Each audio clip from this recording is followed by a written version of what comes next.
অলি যার নাম রবি ইবনে সুলাইমান, ইনি আমার ভাইরা মক্কা মদিনায় হজ্জে বাইতুল্লাহ করবে। এখনকার দিনে যারা পয়সাওয়ালা এরা হংকং, ব্যাংকক, এমনকি আমার ভাইরা বিভিন্ন রাষ্ট্রে তারা কিন্তু এইভাবে সফরে যায়। এ বাবারা বন্ধুরা, টুরিস্ট ভিসা নিয়ে টাকা পয়সা খরচ করে আনন্দ উপভোগ করার জন্য বিশ্বকাপ খেলার সময় আমার বাবারা বন্ধুরা বহু টাকাওয়ালা পয়সাওয়ালা এরা কিন্তু লক্ষ লক্ষ টাকা ব্যয় করেছে মাত্র 2 ঘন্টার খেলা দেখার জন্য।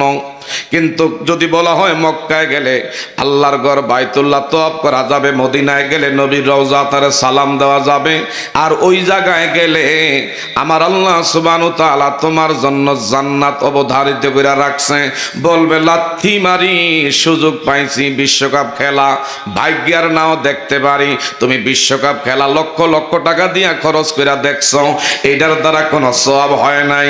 যতক্ষণ সময় ব্যয় করছো তুমি কিন্তু কবিরা গুনাহ করতেছ।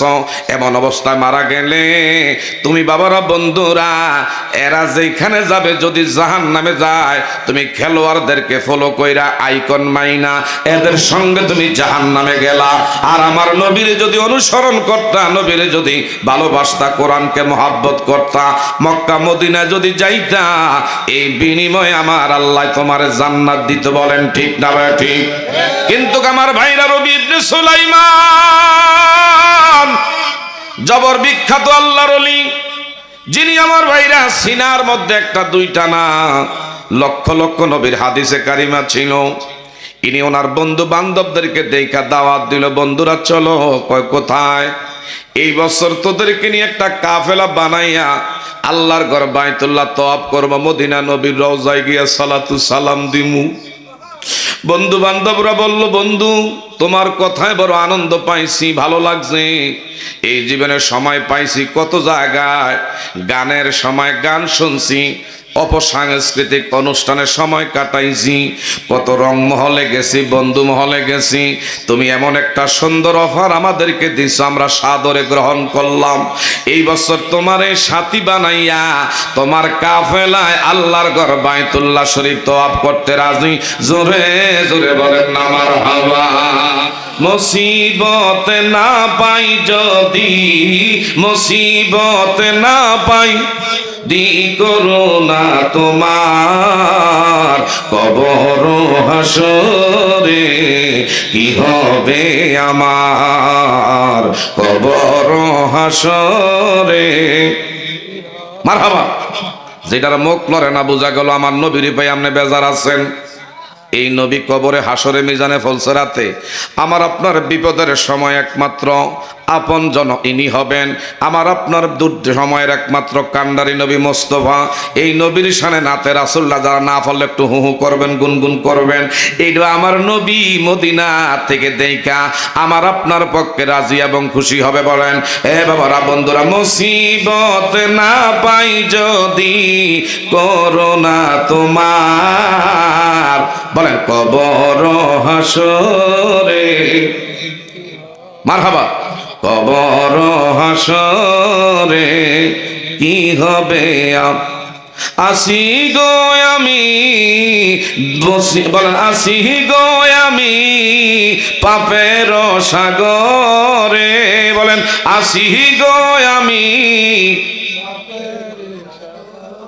বলেন আসি গো আমি পাপের সাগর। মারহাবা। এই জবান বন্ধ। বোঝা গেল যে বাবারা বন্ধুরা নাতের রাসূলের অনেকে বিরুদ্ধে আছে। গান গাইলে অসুবিধা নাই, নবীর নাতের রাসূল গাইলে অনেকে আছে এটা খারাপ মনে করে, আছে না নাই? কিন্তু আমার বাবারা বন্ধুরা নবীর নাতের রাসূল যেখানে গাওয়া হয় এটার দ্বারা সওয়াবে আমার আল্লাহ বর্ধিত করে দেয়।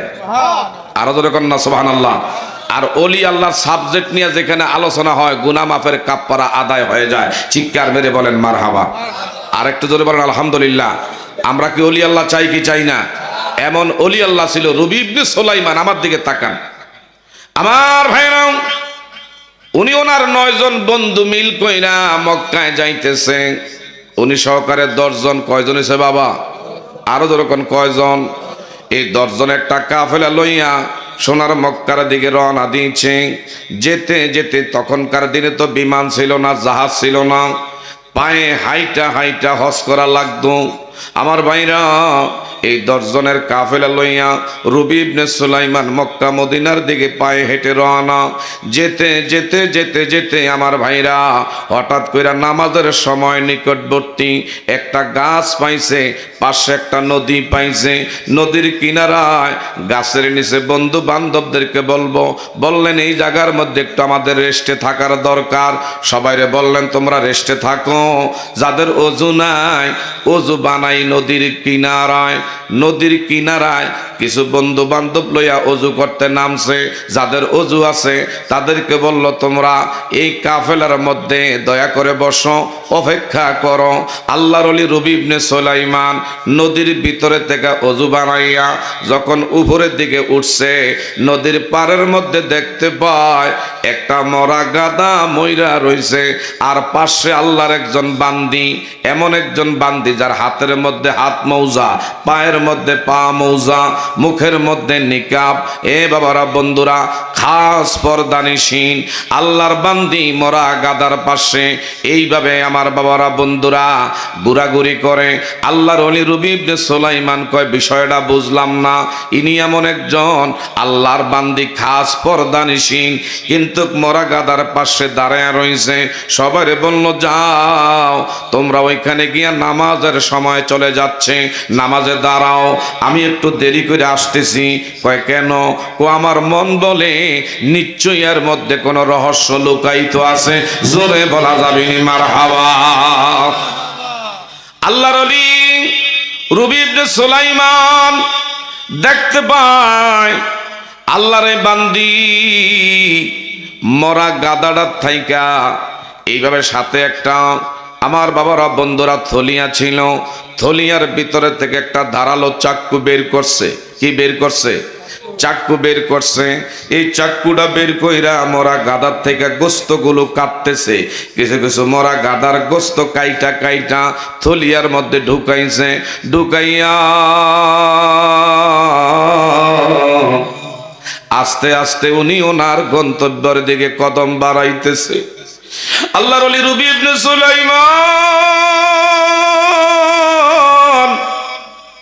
এই মুহূর্তে বড় চিন্তিত হয়ে বললেন, এক তো মুসলমান, গাদা খাওয়া হারাম, আবার হইল মরা গাদা, কিন্তু আল্লাহর বান্দির হাতের মধ্যে মৌজা, পায়ের মধ্যে মৌজা, মুখের মধ্যে নিকাব, এমন খাস পর্দানিসীন আল্লাহর বান্দি। দেখাশোনায় বোঝা গেল ইনি সম্ভ্রান্ত কোনো ফ্যামিলির মেয়ে হবে, কিন্তু উনি যে কাজে কর্মে যা করছে এটা তো ভালো লাগলো না। দৌড়ে উনি ওনার বন্ধু বান্ধবের কাছে গেছেন, তোমরা নামাজ পইরা সোজা মক্কার দিকে কদম বাড়াইতে থাকো। বন্ধু বান্ধব কয় তুমি তাহলে কি আমাদের সাথে এই মুহূর্তে যাচ্ছ না? ও আমার যদি সম্ভব হয় যাব, আর সম্ভব না হলে এই বছর হয়তো যাইতে নাও পারি, আগামী বছরে দেখি মক্কা মদিনায় যাইতে পারি কিনা। কারণ আমাকে এমন একটা বিষয় নাড়া মারছে, আমি যদি খোঁজ না নেই, ওই পর্যন্ত না যাই, আমার মনের মধ্যে অশান্তি অতৃপ্তি থাকবে। জোরে জোরে বলেন মারহাবা। রবি ইবনে সুলাইমান আল্লাহর বান্দির পিছনে পিছনে ছুটলেন।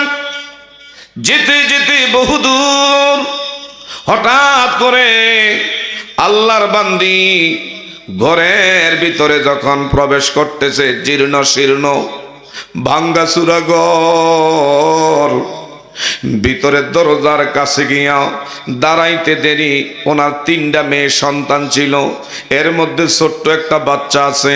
এই বাচ্চাটা হাউ মাউ করে রোনাদারি শুরু করছে। এই বাচ্চাটা চিকরা বাকরা শুরু করছে, মা মা ও মা, আর কতক্ষণ না খাই আমাদেরকে তুমি এইভাবে রাখবা? আমাদের ক্ষুধার যন্ত্রণা করি যাত্রা এইভাবে বিশেষ করে আগুন জ্বইলা রইছে, তাড়াতাড়ি কইরা মা তুমি কি ব্যবস্থা করছো, আমাদের খাবারের ব্যবস্থা করো।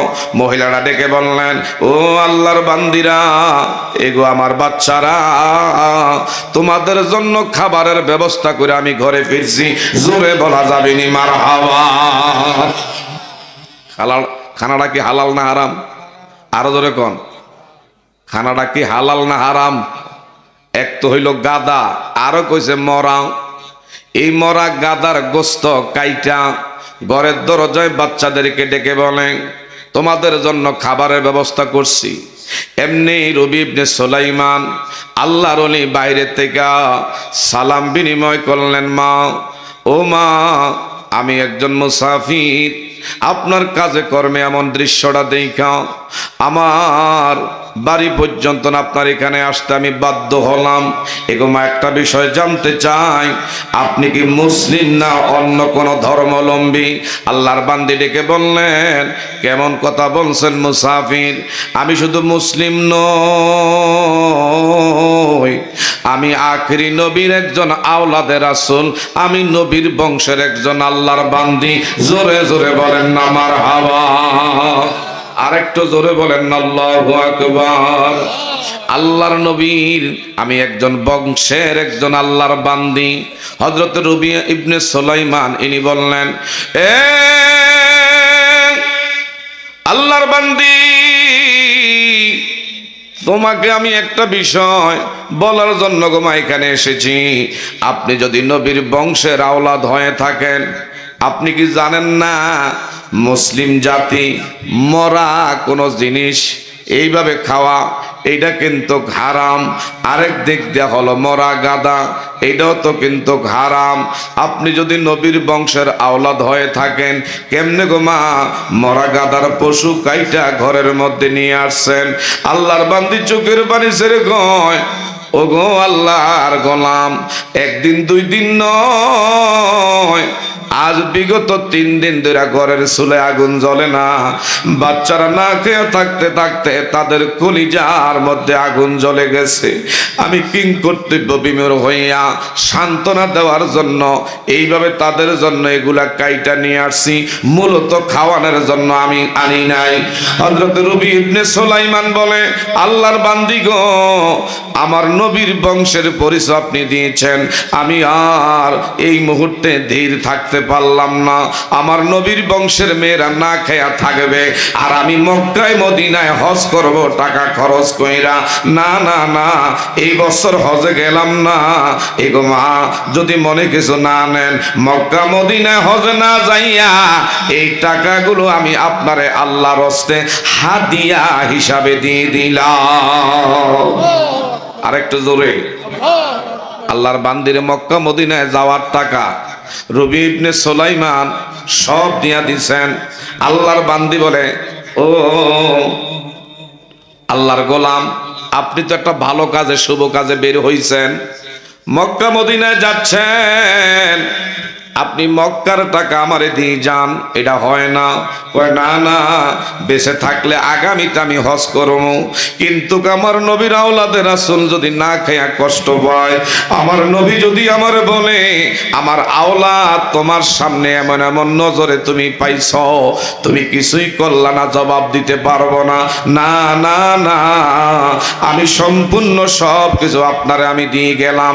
আল্লাহর বান্দি 2 কানা হাত মালিকের দরবার বাড়াইয়া দিলেন, আল্লাহ, তোমার গোলাম মক্কা মদিনায় না যাইয়া সম্পূর্ণ টাকা করি আমারে দান কইরা গেছে।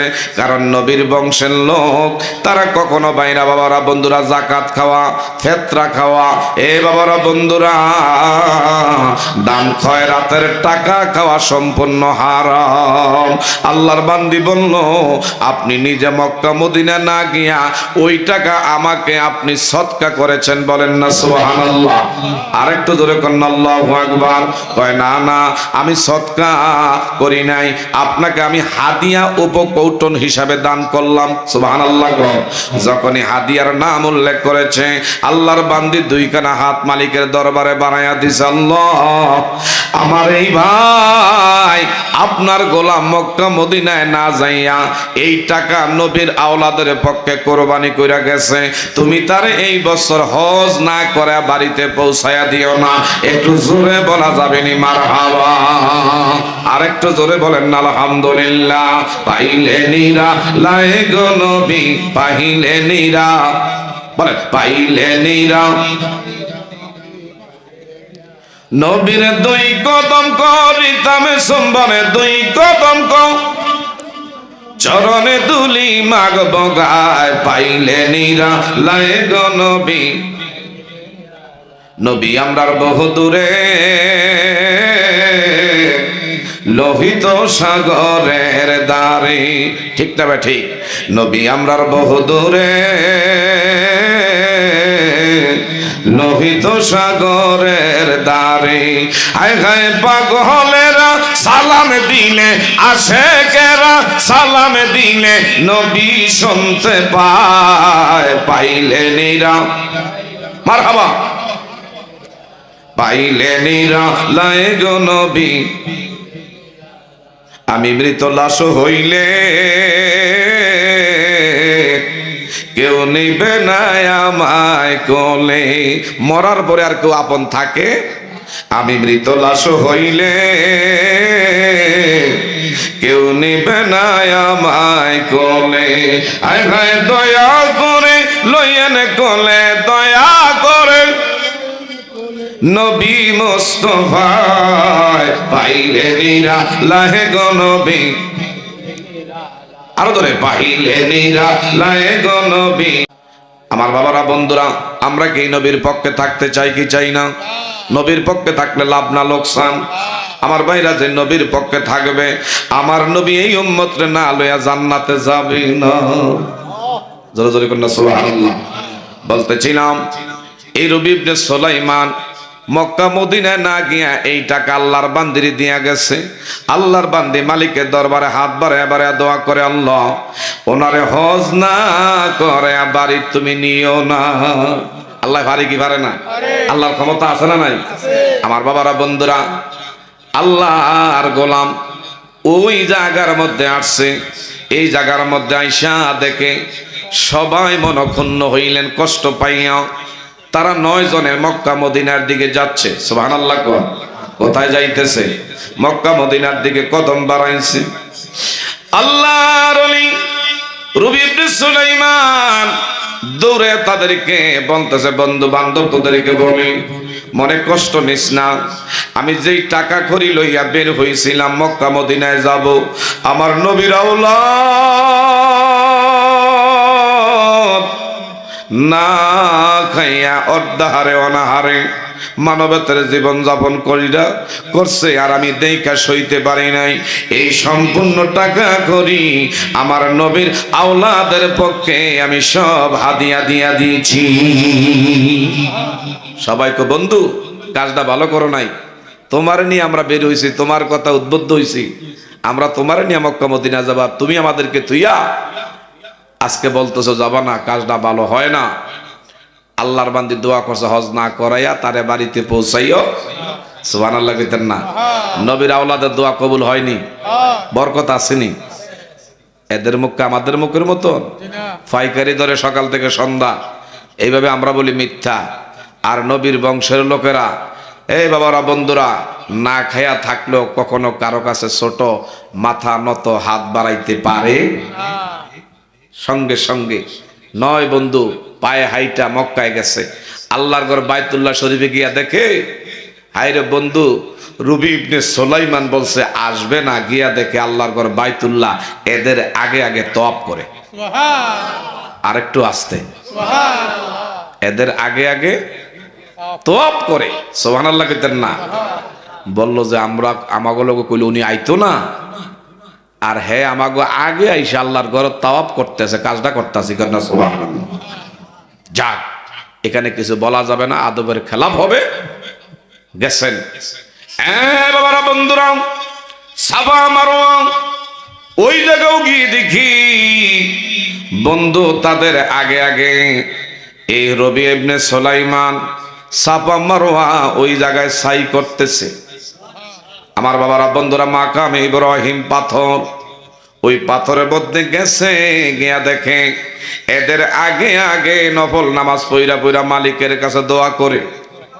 আল্লাহর ঘর বাইতুল্লাহর গিলাফের মধ্যে এরা হাত দিতে পারে নাই, কিন্তু বলে আমাদের বন্ধু রবি ইবনে সুলাইমান আমাদেরও আগে আগে আল্লাহর ঘর বাইতুল্লাহর গিলাফ ধইরা এইভাবে চুমু খায়, আদর করে আমার আল্লাহর কাছে মনের ফরিয়াদ বলে, বলেন সুবহানাল্লাহ। শুধু তাই না, কালো পাথর হযরত আসওয়াদ পাথরের মধ্যে গেছে, গিয়া দেখে এদের আগে আগে বন্ধু রবি ইবনে সুলাইমান আল্লাহর ঘরের সামনে যে কালো পাথর হযরত আসওয়াদ পাথর, এটা তারা চুমু দিতে পারে না, কিন্তু এদের আগে আগে রবি ইবনে সুলাইমান চুমু খায়। আরেকটু জোরে কন্যা মারহাবা। যাব মোরা নবীর বাড়িতে, হায় হায় যাব মোরা। মনটা চাই কি চায় না? আমরা কি ওলি আল্লাহর মাধ্যমে, এ বাবারা বন্ধুরা, এদের পথটাই হলো ইহদিনাস সিরাতাল মুস্তাকিম, ঠিক না বেটি? এই পথটাই সঠিক পথ। আমরা কি মদিনা যেতে চাই কি চাই না? বলেন যাব মোরা নবীর বাড়ি, এ দয়ার নবী মায়ার নবীর রওজা দেখিতে, হায় হায় দয়ার নবী। আওয়াজ তো বোঝা যায় না যে মদিনা যাইবেন। এ বাবারা বন্ধুরা, একটু আওয়াজ দিতে হবে। বলেন যাব মোরা নবীর বাড়ি, এ দয়ার নবী মায়ার নবীর রওজা দেখিতে, হায় হায় দয়ার নবী। রওজা শরীফে দেখতে কি সুন্দর, একবার দেখিলে মনে শান্তি হয় অন্তর, হায় হায় শান্তি হয় অন্তর। তাই তো থাকি ভাবনাতে, দয়ার নবী মায়ার নবীর রওজা দেখিতে, হায় হায় দয়ার নবী। রওজার মাটি বড়ই নেয়ামত, ঠিক না ঠিক? রওজার মাটি বড়ই নেয়ামত, আরশের চেয়ে দামি বলে চারি ইমামের মত, হায় হায় চারি ইমামের মত। তাই তো যাব রওজার মাটি মাখিতে, দয়ার নবী মায়ার নবীর রওজা দেখিতে, হায় হায় দয়ার নবী। সকলে বলেন না মারহাবা। নয় বন্ধু কয়, এই বন্ধু কইছে মক্কায় আসবে না, কিন্তু আমাদের আগে আগে সে চইলা আসছে। যা হোক, মক্কায় কিছু বলবো না, মক্কার সকল রোকন শেষ করে মদিনায় যাবে, কিন্তু মদিনায় যাওয়ার সাথে সাথে এদেরও আগে আগে গিয়া দেখে বন্ধু রবি ইবনে সুলাইমান আমার নবীর রওজা তার মধ্যে দাঁড়াইয়া সালাতু সালাম দেয়। আমার ভাইরা, এরা কই দেখছুনি মক্কা সবার আগে সকল কাজে পাইলাম, মদিনার মধ্যে আসছি, তাও আমাদের আগে আগে মদিনায় দেখি হায় হয় নবীর রওজার মধ্যে সালাম দেয়। মদিনার সকল কার্যক্রম শেষ করার পরে এই রবি ইবনে সুলাইমান একটা গাঠুরি দিলেন, আমার দিকে তাকান। গাঠুরিটা দিয়া কয়, এরে বন্ধু বান্ধবরা,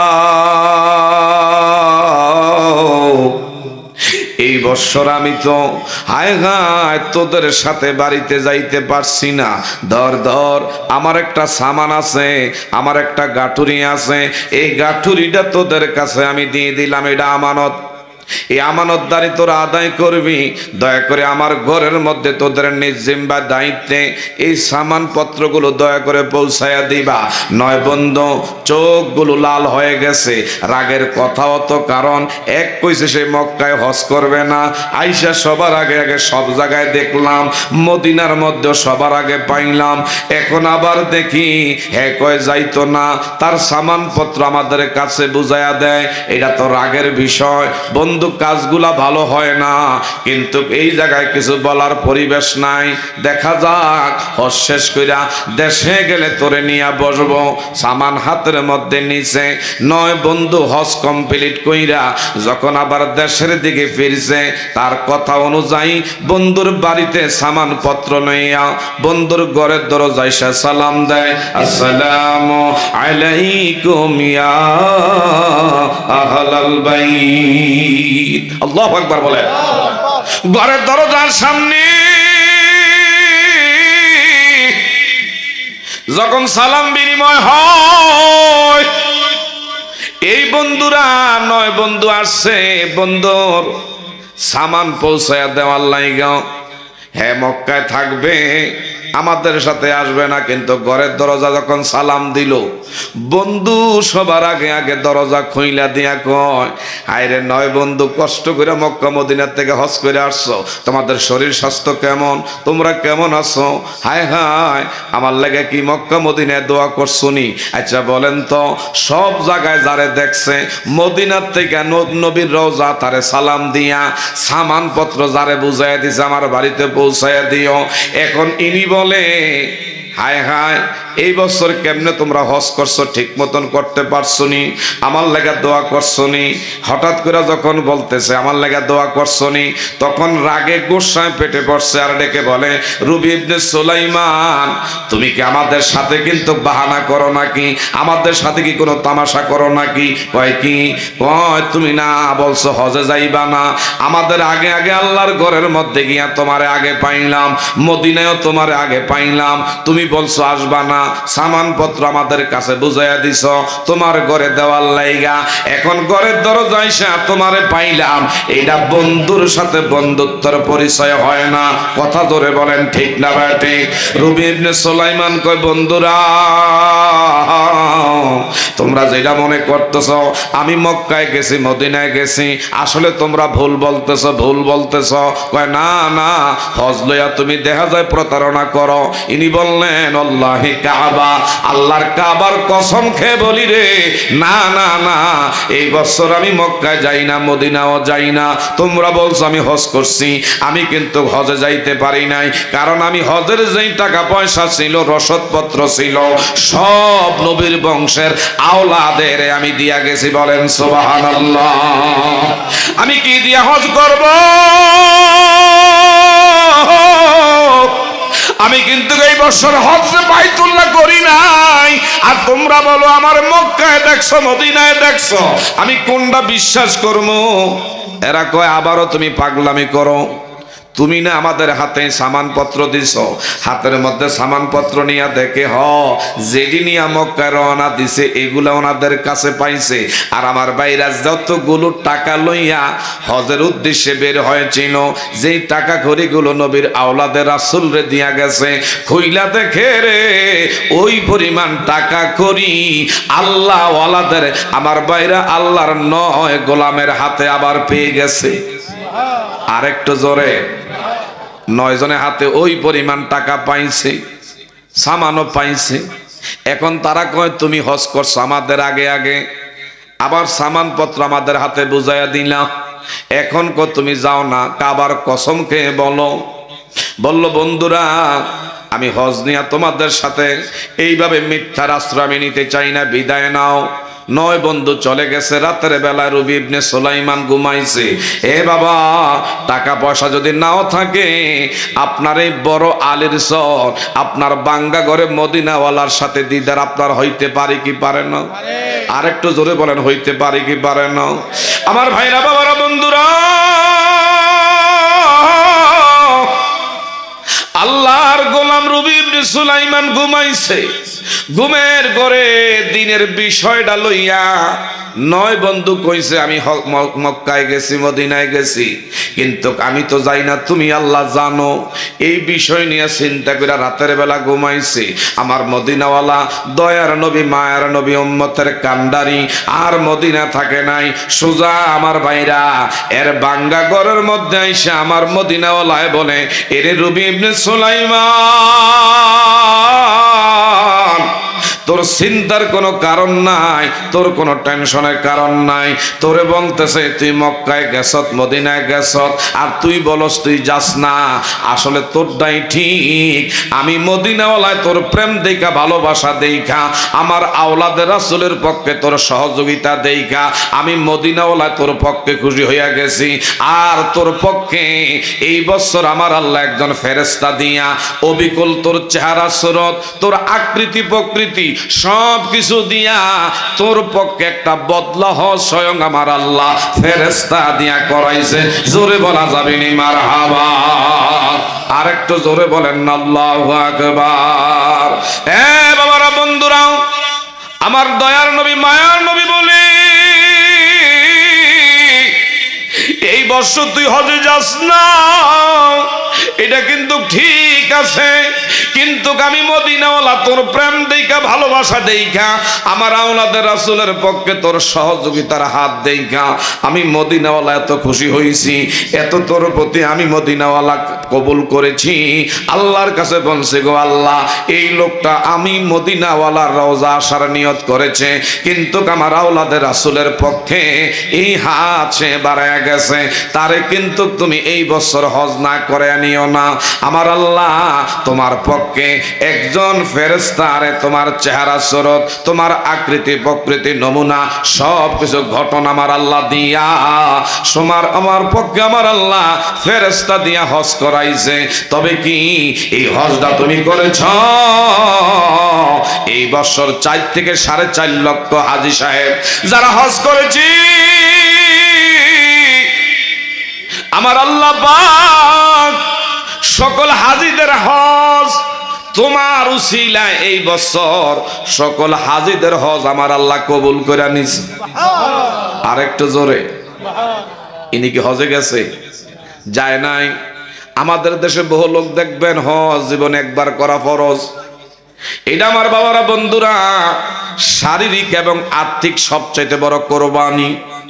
যার তৌফিক আছে জীবনে একবার হজ্জে বাইতুল্লাহ তার জন্য ফরজ, এরপরে যতবার করবে এটা আমার বাবারা বন্ধুরা নফল। এগুলা কি বাবারা বন্ধুরা আমাদের দেশে দেখা যায় হায় হায় কেউ 15 বার 20 বার 22 বার 25 বার এইভাবে হজ্জে বাইতুল্লাহ করে, কিন্তু তার বাড়ির ভিতরে এমন লোক আছে না খাইয়া মানবতার জীবন যাপন করে, সন্তানরা কষ্টে জীবন যাপন করে, বাঙ্গা ঘরের মধ্যে থাকতে গেলে যত তুফান আসলে অনেক ভয়ে আতঙ্কে দিন কাটায়, বৃষ্টি আসলে পানি ঘরের মধ্যে পড়ে, ইচ্ছা করলে কিন্তু তারা একটা ঘর বানায় দিতে পারে, ইচ্ছা করলে কিন্তু আমার ভাইরা সোনার মক্কা মদিনায় সে টাকা দিয়া পাঠাইতে পারে, তাকে কিন্তু এই টাকা খরিদি একটা ব্যবসা প্রতিষ্ঠানের ব্যবস্থা কইরা দিতে পারে, কিন্তু সে নিজের নাম খোলার জন্য একবার না বারবার যায়।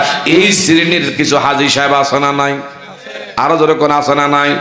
সে বলবে আমি আলহাজ, আমি কয়েকবার গেছি, এটা নাম খোলানের লাইগা, জীবনে একবার হজ করা ফরজ। কথা বলেন ঠিক না ভাই? হ্যাঁ, আপনি যদি তৌফিক থাকে যাবেন, কিন্তু তার চেয়ে বেশি নবীর আওলাদের রাসূলের পক্ষে রবি ইবনে সুলাইমান কয় আমি এই বছর হজে গেলাম না, এই টাকাটা নবীর আওলাদের রাসূলের পক্ষে আমি দিয়ে গেলাম, আর আমার আল্লাহ পাক ওনার হজের পরিবর্তে ফেরেশতা দিয়া হজ করাইছে। শুধু তাই না, ওনারে ওসিলা করে একজন দুইজন 4 লক্ষ থেকে 4.5 লক্ষ ওই বছরের সকল হাজী সাহেবের হজ আল্লাহ কবুল করাইছে।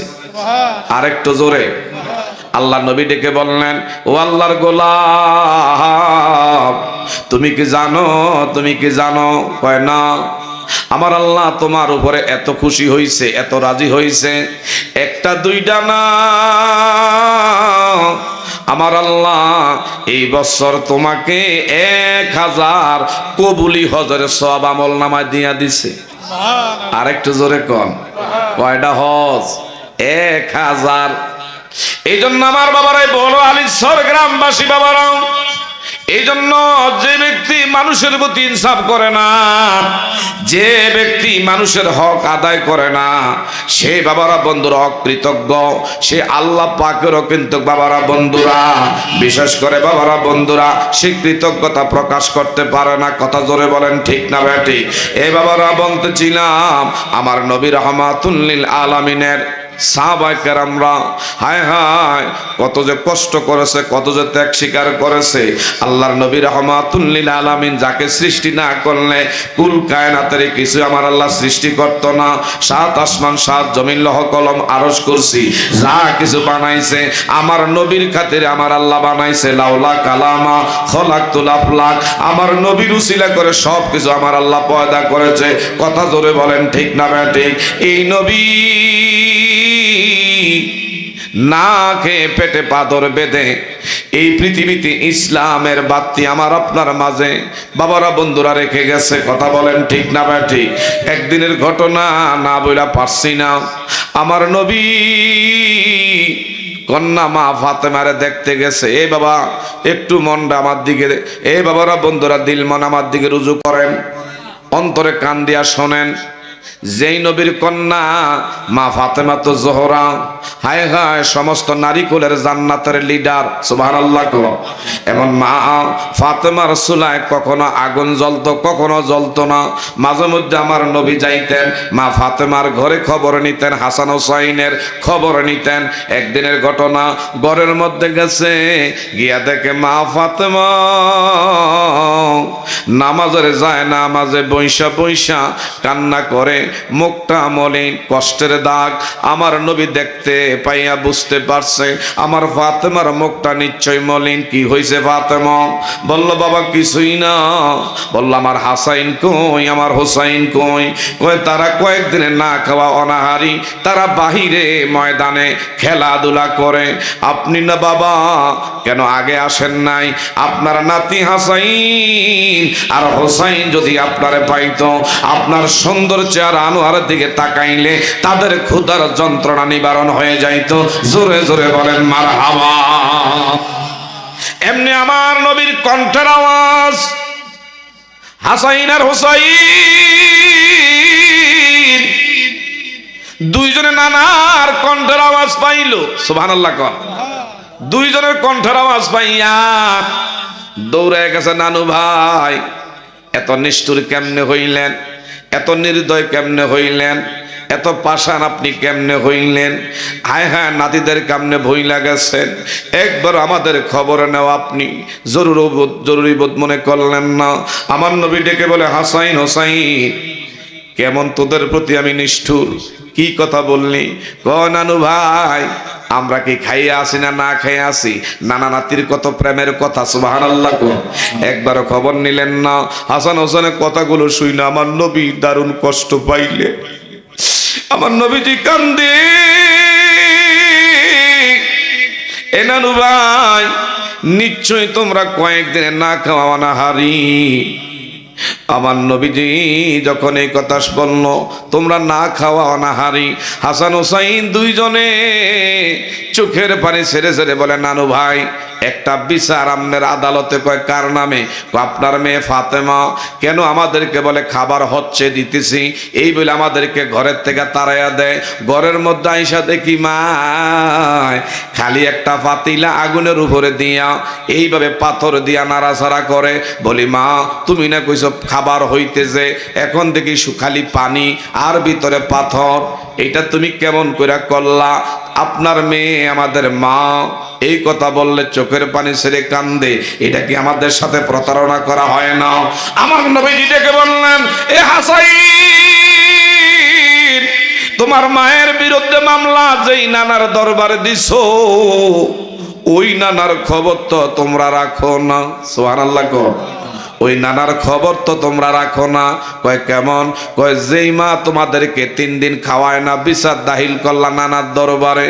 আসো আসো আমার দিকে তাকাও। খালি এইভাবে জুব্বা মুবারকের আস্তেন মুবারক ধরে টান দিলে আমার নবীজি বলল, দেখ রে দেখ আদরের নাতিরা, যেই নানার কাছে তোর মায়ের বিচার দিনি, এই নানা কয়দিনে না খাওয়া। হযরতে হাসাইন আর হোসাইন রাদিয়াল্লাহু তাআলা আনহুমা দুই নাতি আমার নবীর পেট মোবারকের দিকে তাকায়া দেখে আমার নবী একদিন 2 দিন না, হায় হায় একটা দুইটা না 7টা ভারী পাথর বেঁধে রাখছে। আল্লাহু আকবার। 7টা পাথর বেঁধে রাখছে। হাসান হোসেন বলে, নানু ভাই আমরা 3 দিনে না খাওয়া অনাহারি, আর আপনার পেটের মধ্যে 7টা ভারী ভারী পাথর, ব্যাপার কি? আমার নবী বলল, হাসান হোসেন তোমার মা 3 দিন খাওয়ায় না, আর যেই নানার দরবারে বিচার দিলে এই নানার 7 দিনে না খাওয়া অনাহারি। আল্লাহু আকবার। কাজে 3 দিন বেশি না, 7 দিন বেশি। আমার নবীজি খন্দকের ময়দানে সাহাবায়ে কেরামদের কাফেলা নিয়া আমার ভাইরা নবীজির নেতৃত্বে সাহাবায়ে কেরাম এইভাবে হাতে কোদাল নিছে আর বিশেষ করে পাত্র নিছে, এইভাবে লম্বা হবে 3 মাইল, এমন প্রস্থ হবে আমার ভাইরা 30 ফিট, গর্ত হবে 30 ফিট। এইভাবে আমার নবী যে নিজে মদিনার পশ্চিম দিক দিয়ে একটা খাল খনন করবে, সাহাবায়ে কেরামদেরকে ডেকে বললেন, তোমরা যার যা কিছু আছে তা নিয়া এই মদিনা রক্ষার জন্য বেরিয়ে পড়ো, খাল খনন করার কাজে তোমরা বেরিয়ে পড়ো। একজন দুইজন না, 3000 নবীর সাহাবায়ে কেরাম খন্দকের ময়দানে খাল খননের কাজে নেমে পড়লেন। সুবহানাল্লাহ বলেন। আমার ভাইরা, যেই নবীর গায়ে মশা মাছি বসা হারাম, এই নবী নিজের হাতে কোদাল নিছে, এই নবী নিজের হাতে কোদাল দিয়া বাড়ি বাড়ি পাথরগুলো এইভাবে আমার ভাইরা, আমার বাবারা, বন্ধুরা কাইটা কাইটা পাত্রের মধ্যে তুলতেছে। এক পর্যায়ে সাহাবায়ে কেরামদেরকে বলে, এই ভারী পাত্র আমার মাথার মধ্যে তোরা উঠাইয়া দে। সাহাবায়ে কেরাম কান্দে, ইয়া রাসূলুল্লাহ, ইয়া হাবিবাল্লাহ, আমরা বেঁচে থাকতে দিনের নবীর মাথায় ভারী বোঝা আমরা উঠাইয়া দেই, এটা কেমন করে সম্ভব? যদি জীবন দেওয়া লাগে আমরা জীবন দেবো, আল্লাহু আকবার। যদি জীবন দেওয়া লাগে জীবন দেবো। বোঝা মাথায় যদি বহা লাগে আমরা মাথায় বোঝা বহন করব, কিন্তু আমাদের সামনে নবীর মাথায় ভারী বোঝা নিবে, এটা হয় না। আবার নবী ডেকে বলেন, না না না, লাকাদ কানা লাকুম ফি রাসূলিল্লাহি উসওয়াতুন হাসানা। কেমন আমার আপনার জন্য আদর্শ নবী মুস্তাফা, বলেন না সাল্লাল্লাহু আলাইহি ওয়াসাল্লাম। এ বাবারা, বন্ধুরা, আমার নবী কয়, না রে না, কিয়ামত পর্যন্ত আমার উম্মতরা আমারে ফলো করবে। আমি দেশের শাসন ক্ষমতা কেমন ভাবে চালাইছি, আমি নবী নিজের দেশ চালাইতে গিয়া নিজের হাতে বোঝা, নিজের হাতে এইভাবে পাথর কাটছি, নিজের মাথায় আমি বোঝা বহন করছি। এটা কিয়ামত পর্যন্ত আমার আনেওয়ালা উম্মতরা আমারে অনুসরণ করবে। জোরে জোরে কন্যা সুবহানাল্লাহ। আমার দিকে তাকান, ডানে বামে তাকায়েন না। ফালিয়াদহাকু কালিলাও ওয়ালিয়াবকু কাসীরা। কাঁদলে আমার আল্লাহ খুশি হয়, কাঁদলে গুনাহ মাফ হয়, কাঁদলে রূহ সাফ হয়। কাঁদন না দিলে আমার আল্লাহ পাক বিরাজ করে। জোরে জোরে বলেন না মারহাবা। আমার নবীজি এই বাড়ি বোঝা সাহাবায়ে কেরামদেরকে বলল, তোমরা আমার মাথায় উঠাইয়া দাও। আল্লাহু আকবার বলেন। হযরতে জাবের, আমার নবী ডাক দিলেন, জাবের আয় আয় আয় আয়। জাবের বলল, ইয়া রাসূলুল্লাহ, ইয়া হাবিবাল্লাহ, আল্লাহ নবী গো, কেমনে গো আপনার মাথায় এত বড় বাড়ি বোঝা আমি উঠাইয়া দেই? আমার জীবন জৈবন সব আপনার কদমে আমি সবে দিলাম। আল্লাহু আকবার কোন। আমি জায়েদ বেঁচে থাকতে আপনার মাথায় এই বোঝা আমি উঠাইয়া দিতে পারি না। যদি মনে কিছু না নেন আমার মাথায় দেন। আমার নবী একটা ধমক, এই বোঝা আমারে বইতে দাও। যখন এই বোঝা হযরতে জায়েদ নবীর মাথা মোবারকে উঠাইতে দিতে চায়, হঠাৎ করে উপরে আমার নবী দুইটা হাত বাড়াইছে। এমনি নবীজির পেট মোবারক খালি হয়ে গেছে। হঠাৎ করে দেখতে পায় আমার নবীর পেটের মধ্যে অসংখ্য বাড়ি বাড়ি পাথর বেঁধে রাখছে। আরেকটু জোরে কোন আল্লাহু আকবার। অসংখ্য পাথর বেঁধে রাখছে। আমার নবী এই পাথর বেঁধে যখন রাখছে, হযরতে জায়েদ বলে, ইয়া রাসূলুল্লাহ, কেমন কইরা আপনি নবীর পেটের মধ্যে পাথর বেঁধে রাখছেন, ব্যাপারটা কি? আমার নবী কয়, এই খন্দকের ময়দানে খাল খনন করতে আমি নবী আসছি। আজ 3 দিন ধরে এক ফোঁটা পানি আমি খাই না। আজ 3 দিন ধরে এক ফোঁটা পানি খাই না। হযরতে জাবের আমার নবীজির এই অবস্থাটা দেখে একটা দৌড় মারছে। ইয়া রাসূলুল্লাহ, ইয়া হাবিবাল্লাহ, অনুমতি চাই। কয় কি অনুমতি? কয় আমি আমার বিবির লগে সলা পরামর্শ কইরা দেখি আমার নবীর খেদমতে কিছু পেশ করা যায়নি, একটু মেহমানদারি করা যায়নি। দৌড়ে গেছে নবী থেকে অনুমতি নিয়া, বিবি গো, আমার দিনের নবী মোস্তফা না খাও, 1 দিন 2 দিন না, 3 দিনের না খাওয়া নাহারি। ও বিবি কিছু আসেনি? কয় ঘরের মধ্যে 1 কেজি মাত্র জব আছে, আটা আছে, আর ছোট্ট একটা বকরির বাচ্চা। কয় দেরি করো না, আমার নবীর প্রেমে তাড়াতাড়ি করে বকরির বাচ্চাটা কোরবানি দিয়া দেই, আর 1 কেজি জব আটা দিয়া তুমি রুটি বানাইতে থাকো, আর বকরির বাচ্চাটা জবাই দিয়া আমার বাবারা বন্ধুরা মাত্র 1 থেকে 1.5 কেজি বা 2 কেজি গোস্ত, আর আমার ভাইরা 15 থেকে 16টা রুটি হয়েছে 1 কেজি রুটির। আমার ভাইরা আটার দ্বারা সোজা দৌড়ে চলে গেছে আমার নবীর দরবারে।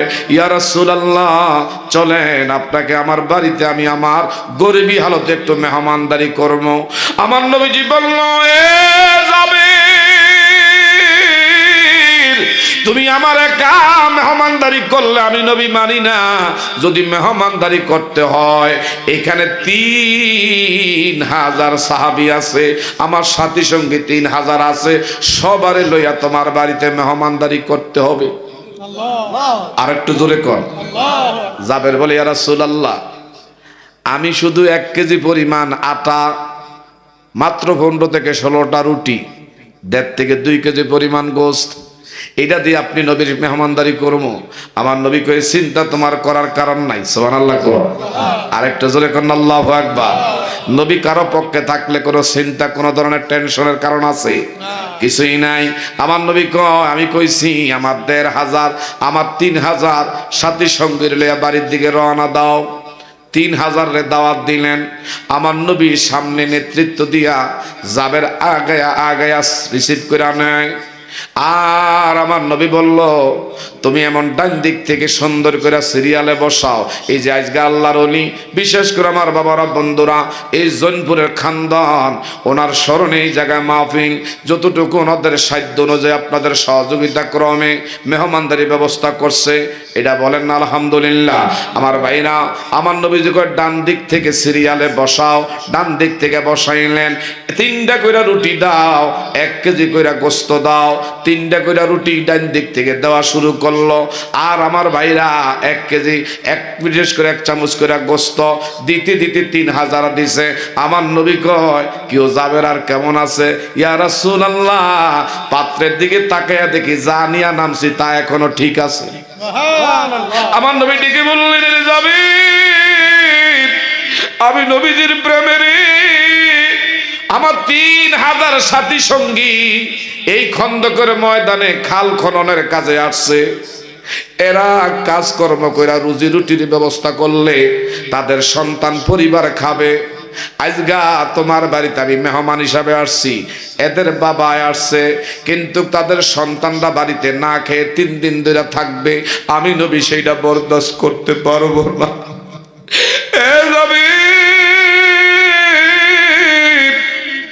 প্রত্যেকের নামের লিস্ট তোমার দিলাম, বাড়ি বাড়ি গিয়া খোঁজ কইরা সবাই রে তুমি খোঁজে তাদের পরিবারের যা আছে 16 আনা সবাই রে দয়া করে নিয়ে আসো। আরেকটু জোরে। আমার ভাইরা, কেমন নবী? এই নবী আমি আপনি চিনলাম না। আমার বাবারা বন্ধুরা, হযরতে জাবের বাড়িতে গেছেন। বাড়িতে গিয়া প্রত্যেক 3000 ব্যক্তির পরিবার বর্গ 16 আনা সবাইরে দাওয়াত দিয়ে আসছে, আসেন আমি মেহমানদারি ব্যবস্থা করছি, নবীজি আছেন। সবাই আনন্দ চিত্তে গেছেন। ওইখানে গণনা কইরা দেখে আরো 3000 লোক। আমার নবী কয়, কেউ জাবের কেমন আছে?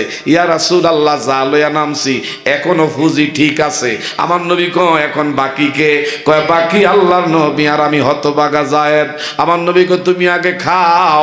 হযরতে যায়েদ বলেন, নবী খাবে না আমি খামু, এটা হয় না। আমার নবী কয়, আমি এমন নবী নই যতক্ষণ উম্মতরা না খাইবে আমি নবী খাইতে পারি না। জোরে জোরে বলেন না মারহাবা। এইভাবে আমার নবীজির নির্দেশে জাবের খাইলেন। আমার নবী শেষে খাইছে। খাওয়ার পরে আমার নবী কইরে, যাবে তোমার যে ছোট্ট একটা বকরির বাচ্চা তোমার বিবির আদরের, এই হাড় গোড়গুলো একত্র করো, হাড় হাড্ডিগুলো একত্র করার পরে আমার নবীজি শুধু শাহাদাত অঙ্গুলি ইশারা কইরা কয়, এর জাবেরের জবাইকৃত বকরির বাচ্চা তোর দিয়ে আজকে মেহমানদারি করাইছে আমার জাবের, তুই পূর্বের মতন আবার বকরির বাচ্চা আল্লাহর হুকুমে জিন্দা হইয়া যা। জোরে জোরে বলেন না মারহাবা। এই নবীকে আমরা চাই কি চাই না? আমার ভাইরা এই নবীর পক্ষে ওলি আল্লাহ ছিল। এই যে দরবারের মধ্যে আমার ভাইরা মাহফিলটা সাজাইছে, গত বছরের তুলনায় পরিবেশটা সুন্দর হয়েছে না খারাপ হয়েছে?